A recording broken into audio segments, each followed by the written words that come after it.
Hello students, myself Pradeep Chaurasia. Welcome to all of you on my YouTube channel, New Gurukul Center of Excellence. How are you? I hope आप सब बहुत स्वस्थ और मस्त होंगे। तो आज हम लोग ह्यूमन जेनेटिक पढ़ने जा रहे हैं। ह्यूमन जेनेटिक बोले तो मानव आनुवंशिकी। जैसा कि हम सब कक्षा 6 से पढ़ते आए हैं कि जीवन की इकाई जो होती है कोशिका होती है।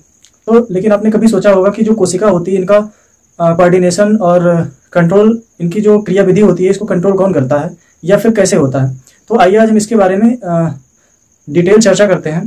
तो जैसा कि हम एक यहाँ पे लाइन डायग्राम बनाते हैं, ये होगी एक कोशिका, ठीक।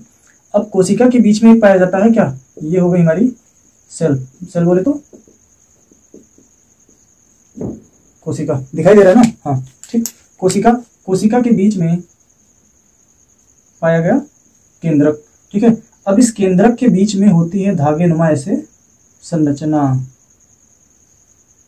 ऐसे धागे नुमा संरचना होती है। लेकिन ये जो धागे नुमा संरचना होती है, ये संरचना होती है धागे नुमा होने के साथ साथ कुंडली युक्त, ठीक। पहले क्या, कोशिका के अंदर में पाया गया केंद्रक, केंद्रक के अंदर जो संरचना होती है वो धागे नुमा प्लस में कुंडली युक्त होती है, जिसे क्या कहा गया, इसे कहा गया क्रोमेटिन जाल, ठीक। सबसे पहले सेल के अंदर केंद्रक के अंदर धागे नुमा प्लस कुंडली युक्त संरचना पाई गई, जिसे कहा गया क्रोमेटिन जाल। तो ये जो केंद्रक होता है यही कोशिका के क्रिया विधि को क्या करता है, यही जो केंद्रक होता है कोशिका के क्रिया विधि को नियंत्रित और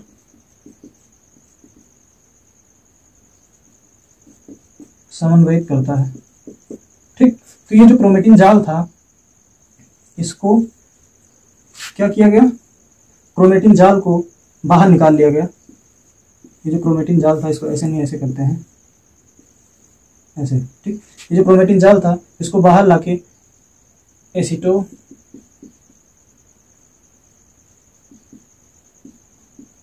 कार्मिन नामक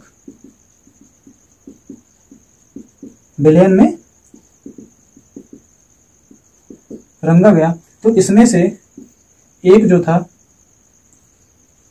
उसने इसका एक भाग जो था हल्का रंग प्राप्त किया, दूसरा भाग गाढ़ा रंग, ठीक। जो हल्का रंग प्राप्त किया उसको कहा गया यू क्रोमेटिन तथा दूसरे को कहा गया हेटेरो क्रोमेटिन, ठीक। तो जो यू क्रोमेटिन था ये जेनेटिक की दृष्टि से दिखाई दे रहा है, नहीं दिखाई दे रहा है, चलिए ऊपर लिखते हैं, यहां तक दिखाई दे रहा है ना।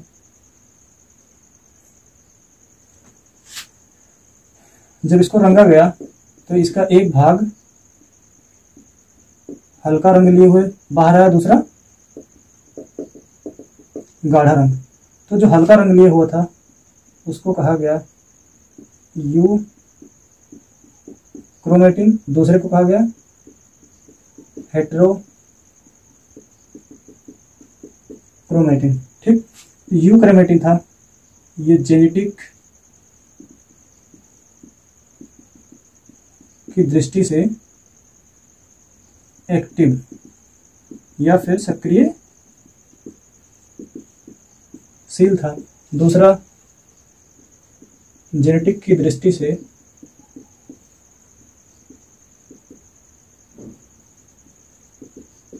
अक्रियशील था। मतलब कि ये जो हेटेरोक्रोमेटिन था इसका आनुवंशिकता में कोई योगदान नहीं था।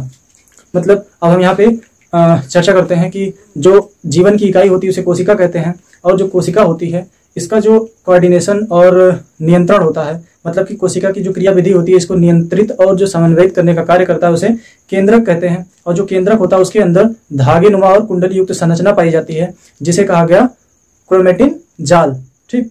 जब इस जाल को एक एसिटोकार्मिन नामक विलयन में रंगा गया तो इसमें दो तरह के भाग निकल के सामने आया। एक भाग जो था वो अधिक गाढ़ा रंग के साथ बाहर आया, दूसरा कम या फिर हल्के रंग के साथ बाहर आया। तो जो हल्के रंग के साथ बाहर आया उसे कहा गया यूक्रोमेटिन। और ये जो यूक्रोमेटिन था ये जेनेटिक की दृष्टि से अधिक सक्रियशील था, लेकिन जो दूसरा अधिक गाढ़ा रंग लिए हुए बाहर आया था जिसे हेटेरोक्रोमेटिन कहा गया, यह आनुवांशिकता की दृष्टि से अक्रियशील था, मतलब कि ये इनएक्टिव था। ठीक, तो आइए हम इसके बारे में लिखते चलते हैं।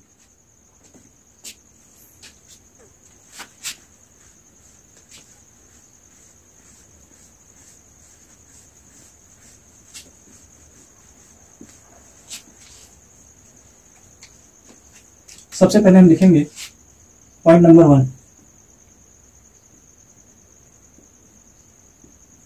कोशिका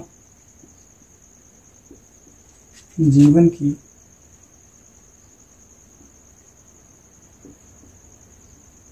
इकाई होती है। इस जीवन की इकाई अर्थात कोशिका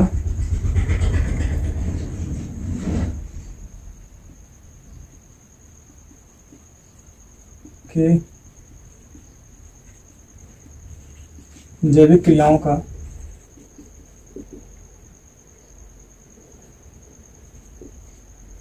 समन्वय और नियंत्रण केंद्रक के द्वारा किया जाता है। यह केंद्रक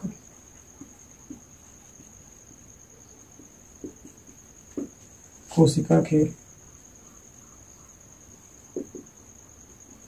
अंदर पाया जाता है। इसका जो है प्रॉपर नोट्स बनाते चलिएगा। मतलब कि हमने क्या लिखा, कोशिका जो होती है जीवन की इकाई होती है, तथा यह जो जीवन की इकाई यानी कि जो कोशिका होती है, इसका जो नियंत्रण एवं समन्वय का जो कार्य होता है वो केंद्रक करता है। यह जो केंद्रक होता है कोशिका के अंदर पाया जाता है। कोशिका के अंदर का मतलब कि जो सेल मेम्ब्रान होती है वो उसके अंदर में केंद्रक पाया जाता है। ठीक, अब आगे लिखते हैं। केंद्रक में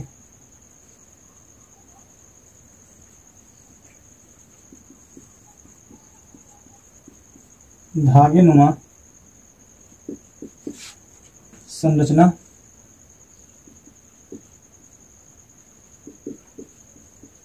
पाई जाती है। यह संरचना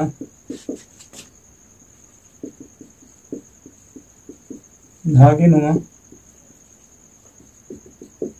होने के साथ साथ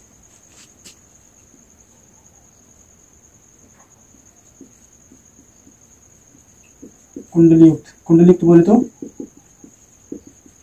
हेलिकल स्प्रिंग जैसे स्प्रिंग की संरचना होती है, कुंडलीयुक्त अथवा हेलिकल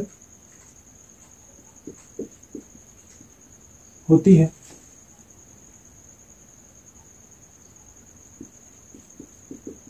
जिसे क्रोमेटिन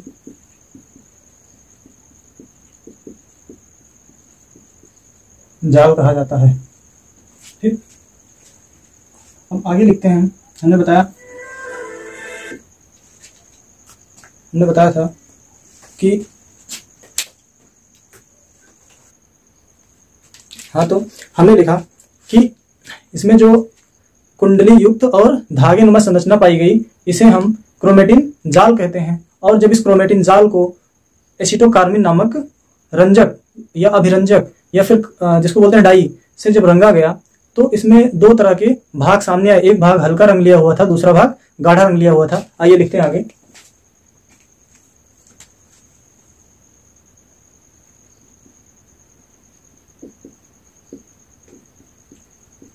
क्रोमेटिन जाल को एसिटोकार्मिन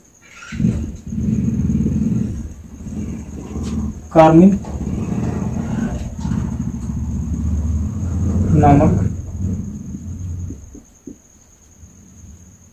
अभिरंजक रंग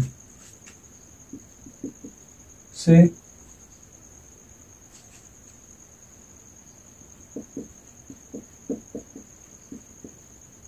अभिरंजित रंगने पर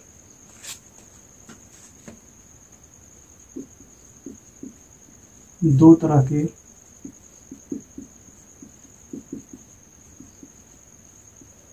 भाग प्राप्त हुए।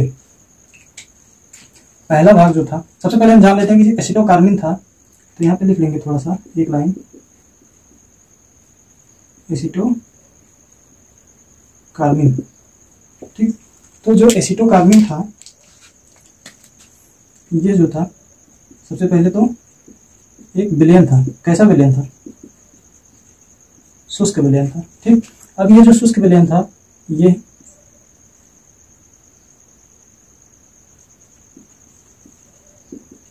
कैरामाइन प्लस एसिटिक एसिड का मिश्रण था, जिसमें जो है एसिटिक एसिड 45% थी। तो जो एसिटोकार्मिन था, यह शुष्क विलयन था, और इसमें जो है कैरामाइन प्लस एसिटिक एसिड का मिश्रण था, और इसमें जो एसिटिक एसिड थी ये 45% थी। ठीक है, तो हम आगे लिखते हैं। इसमें हमने लिखा था कि दो तरह के भाग प्राप्त हुए थे। जो पहला भाग था,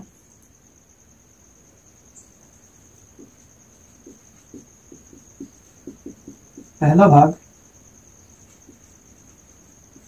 हल्का रंग लिए हुए था,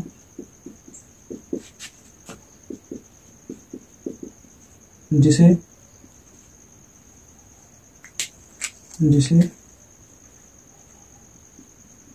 यू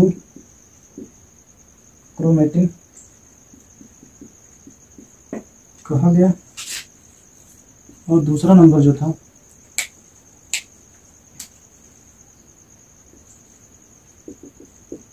दूसरा भाग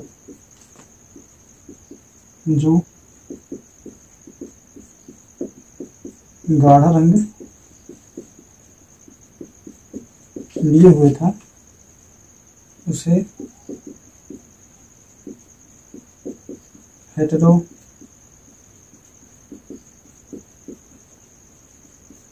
क्रोमेटिन कहा गया। अब देखिए, इसमें हमने एक चीज बताया था कि जो यू क्रोमेटिन था, ये आनुवांशिकता की दृष्टि से कैसा था? सक्रियशील था, और ये अक्रियशील। ठीक, मतलब कि जो हेटेरोक्रोमेटिन था, इसका जो है आनुवांशिकता में कोई योगदान नहीं होता है, लेकिन जो यू क्रोमेटिन होता है, यही जो हमारी आनुवांशिकता होती है, इसमें सक्रियशील होता है। मतलब कि ये जो गुणों को एक पीढ़ी से दूसरी पीढ़ी में पहुंचाने का कार्य करता है। आइए हम इसके आगे लिखते हैं। इसको स्क्रीनशॉट लीजिए ताकि हम बोर्ड को खाली कर लें। इसको मिटाते हैं।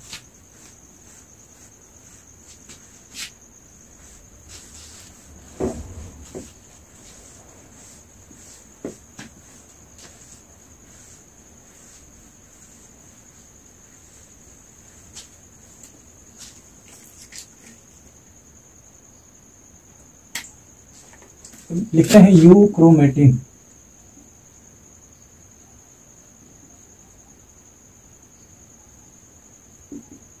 यू क्रोमेटिन, तो सबसे पहले लिखेंगे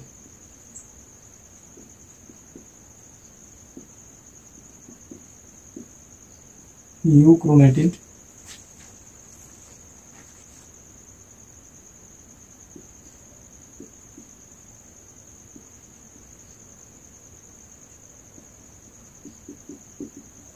न्यूक्लिक एसिड तथा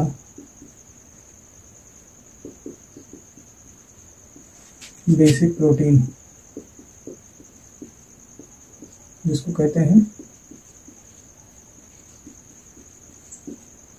क्षारीय प्रोटीन का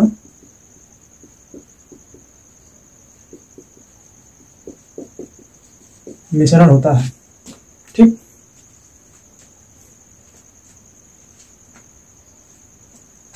इसे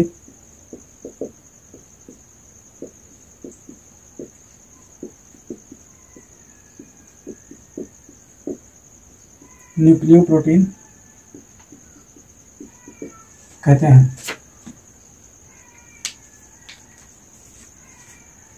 अब देखिए इसमें हमने क्या लिखा, हमने लिखा जो यूक्रोमेटिन होता है, यूक्रोमेटिन जो होता है वो न्यूक्लिक एसिड और बेसिक प्रोटीन होता है। बेसिक प्रोटीन मतलब क्षारीय प्रोटीन होता है और इसीलिए इसे न्यूक्लियो प्रोटीन कहते हैं। ठीक, अब जो न्यूक्लिक एसिड होता है वो क्या होता है,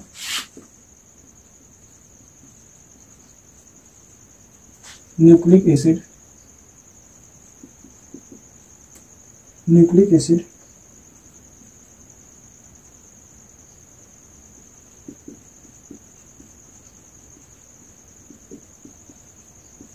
जटिल कार्बनिक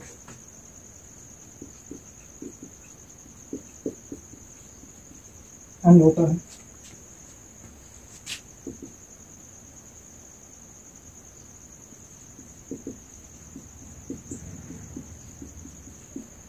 इसका निर्माण लाखों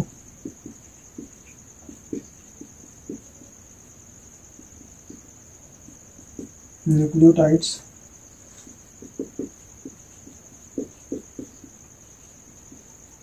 से होता है।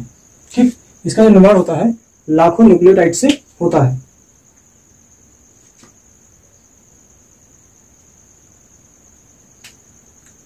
अब जो न्यूक्लियोटाइड्स होता है यह 3 तरह के अणुओं से मिलकर बना होता है। पहला जो होता है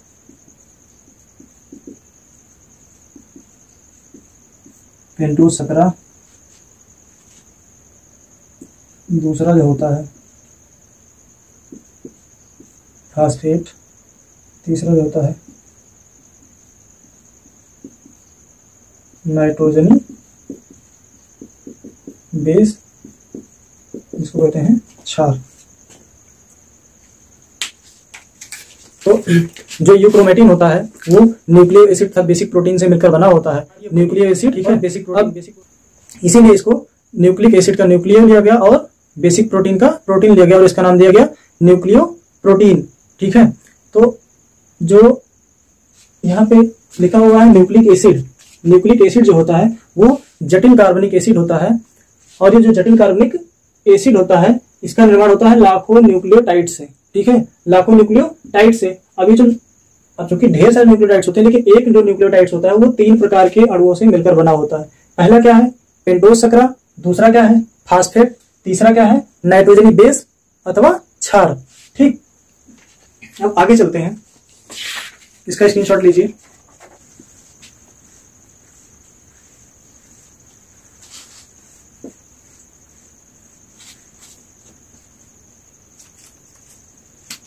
अब हम लिखते हैं न्यूक्लिक एसिड, न्यूक्लिक एसिड लिखेंगे वे यौगिक जो जेनेटिक सूचनाओं को परिलक्षित करते हैं तथा सेल के अंदर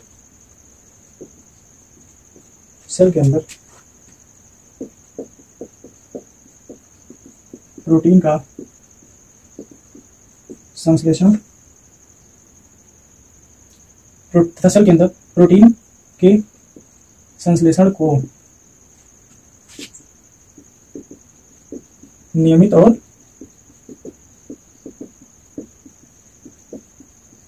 नियंत्रित करते हैं, उन्हें न्यूक्लिक एसिड कहते हैं। उन्हें न्यूक्लिक एसिड कहते हैं। मतलब क्या है, वे यौगिक जो क्या करते हैं, जो सेल के अंदर जेनेटिक सूचनाओं मतलब कि अनुवांशिक इंफॉर्मेशन, जेनेटिक इंफॉर्मेशन या फिर अनुवांशिक सूचनाओं को परिलक्षित करते हैं तथा सेल के अंदर प्रोटीन के संश्लेषण का मतलब कि प्रोटीन के निर्माण को क्या करते हैं, वो नियमित और नियंत्रित मतलब कि कोऑर्डिनेशन और कंट्रोल का कार्य करते हैं, उन्हें हम कहते हैं न्यूक्लिक एसिड। ठीक, अब देखिए जो न्यूक्लिक एसिड होता है वो दो प्रकार का होता है, न्यूक्लिक एसिड दो प्रकार का होता है, एक होता है डीएनए, दूसरा होता है आरएनए। ठीक, लिखेंगे न्यूक्लिक एसिड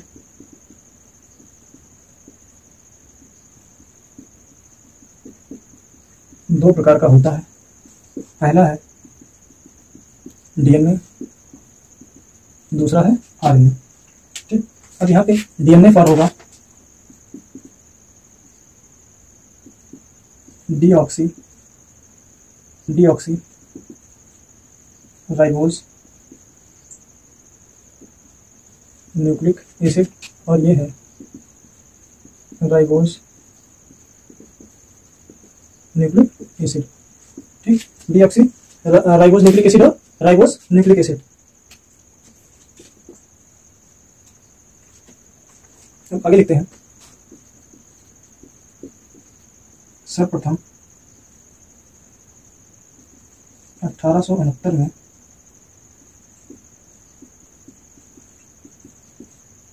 फ्रीडरिक मिक्सचर ने मवाद मतलब पस में पाई जाने वाली WBC के केंद्रक से जटिल कार्बनिक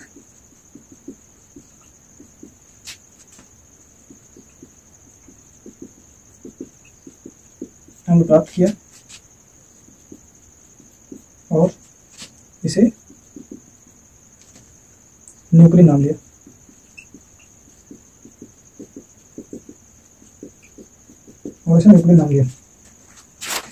ठीक, बाद में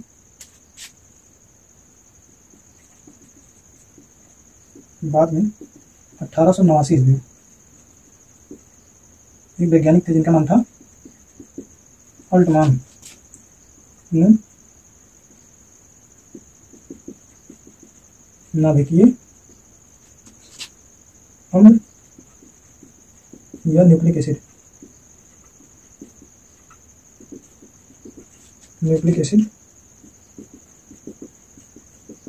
नाम दिया। क्या नाम दिया? न्यूक्लिक एसिड नाम दिया।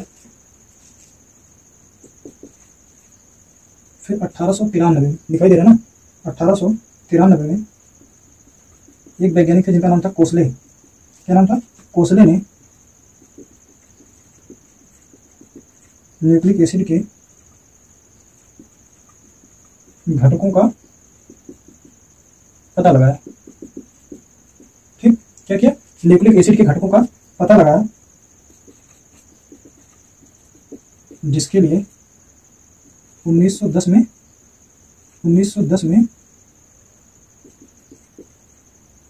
नोबेल प्राइज दिया गया इनको। ठीक, क्या गया? नोबेल प्राइज इनको दिया गया। ठीक, अब ये आगे थोड़ा सा लिखते हैं कि देखो इसमें, इसको मिटाते हैं, समझ लेते हैं थोड़ा सा।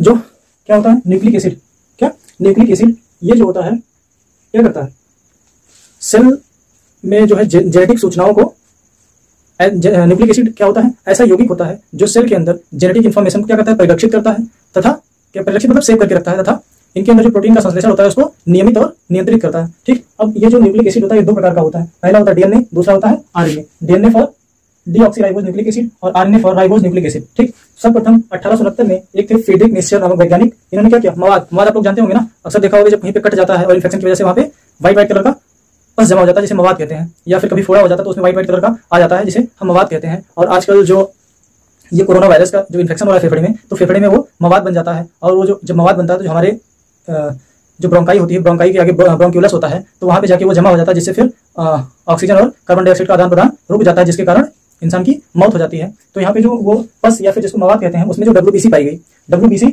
जो उसमें पाई जाती थी या जो उसमें पाई जाती है अभी भी, तो उस WBC के केंद्रक से जटिल कार्बनिक अम्ल प्राप्त किया, जिसको उन्होंने नाम दिया न्यूक्लिन नाम दिया। क्या नाम दिया? न्यूक्लिन नाम दिया। और फिर 1889 ईस्वी में एक वैज्ञानिक जिनका नाम था अल्टमान।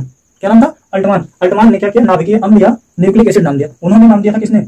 फ्रेडरिक मिक्सचर ने नाम दिया था न्यूक्लिन। किसे न्यूक्लिन नाम दिया था? जो मवाद में WBC पाया गया उसमें जो एसिड मिला उसको उन्होंने क्या नाम दिया? न्यूक्लिन। लेकिन फिर 1889 में अल्टमान ने नाभिकीय अम्ल या न्यूक्लिक एसिड नाम दिया। उसके बाद फिर 1893 में पोसले ने न्यूक्लिक एसिड के घटकों को पता लगाया, जिसके लिए 1910 में उनको नोबेल प्राइज दिया गया।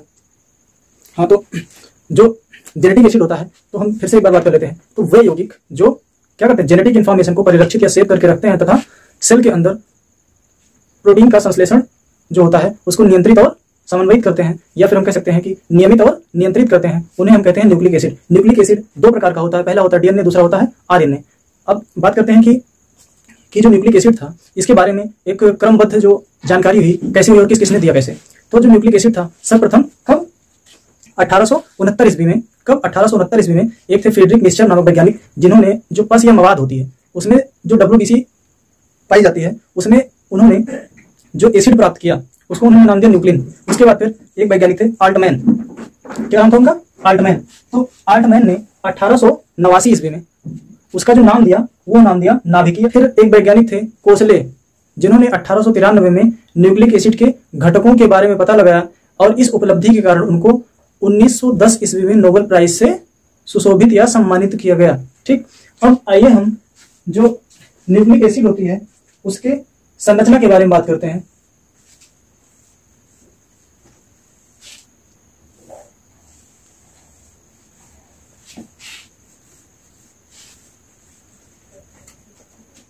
न्यूक्लिक एसिड की संरचना के बारे में बात करते हैं। तो जो न्यूक्लिक एसिड होता है वो किससे मिलकर बना होता है? ये बना होता है हजारों लाखों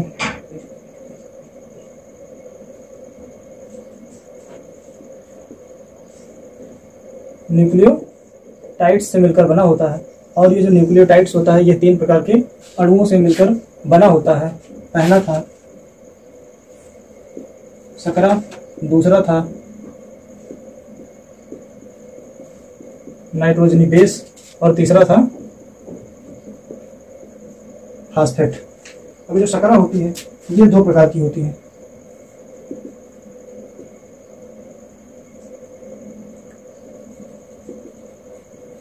राइबोज और डाई राइबोज। और ये दोनों शकरा जो होती हैं कैसी होती हैं? पेंटोज शकरा होती है। और जो नाइट्रोजनी बेस होती है ये भी कितने प्रकार के होते हैं? ये 2 प्रकार के होते हैं। एक था पिरिमिडीन, दूसरा था प्यूरिन। ठीक, ये जो होता है कार्बन प्लस नाइट्रोजन की एक रिंग से बनी होती है। और इसमें जो होते हैं ये जो है 3 प्रकार के होते हैं। 3 प्रकार के कौन कौन से? TCU। कौन कौन से? TCU, थायमीन, साइटोसिन, फिर यूरेसिल। और जो प्यूरिन होती है इसमें कार्बन प्लस नाइट्रोजन की 2 रिंग होती है। और ये कितने प्रकार की होती हैं? 2 प्रकार की। पहली G और दूसरी A। ग्वानिन और एडेनिन। ठीक, और ये जो था एक क्या था? फास्फेट या फिर फास्फोरिक अम्ल। इसके कारण